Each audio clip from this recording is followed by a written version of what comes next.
Well, guys, I got her back together. I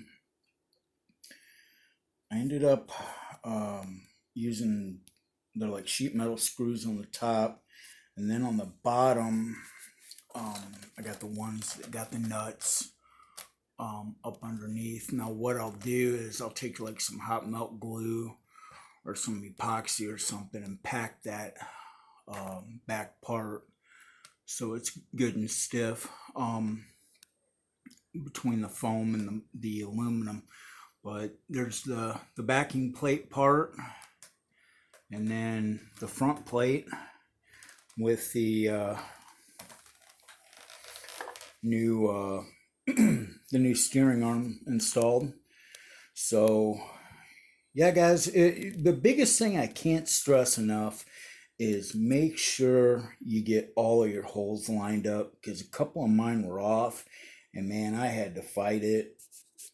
But I got everything together the way I was, intending it to look. And like I said, this will cure that problem. Like I said, I don't know if the new ones have got the same problem or not. Maybe they have a thicker firewall. I don't know, but I know that they got the same piece there, the lower part. I know that's the same, and the arm's the same, because these are all stuff that I bought here recently since the yellow 1.1 meter came out. Excuse me. But all right, guys. Well, that's gonna do it for this, and I'm gonna throw the cowl on, throw the prop on. I got batteries charged, and gonna go get some flying in real quick. It's gonna be like the only day this pretty much for quite a while that looks like we'll be able to get any flying going. So I want to get this bad boy back in the air.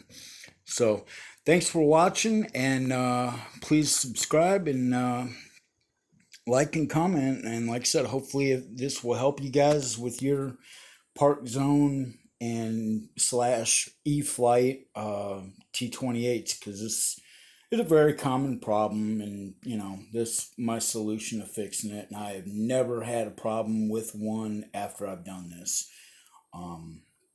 So take care, guys. Thanks.